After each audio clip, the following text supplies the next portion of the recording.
Welcome to Penrose Learning, where we make understanding easy. You start by enabling iCloud Keychain and confirming you're signed in with the same Apple ID on each device. This syncs passkeys securely. Next, make sure Face ID or Touch ID is configured. Biometrics are how you authenticate.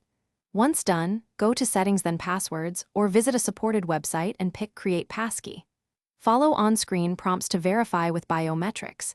This generates the passkey. You're already creating replacement credentials, fast, phishing-resistant, and tied to your device and account. Now you'll register and sync passkeys. When a site asks, choose Create Passkey, give it a clear name so you recognize it later, and confirm with Face ID, Touch ID, or your device PIN. iCloud Keychain then encrypts and syncs the passkey across your devices so you don't re-enroll per device. If you switch between Safari and an app, the system suggests the same passkey. Choose it to log in smoothly. Make sure your devices stay updated and connected. That keeps synchronization seamless and recovery options available.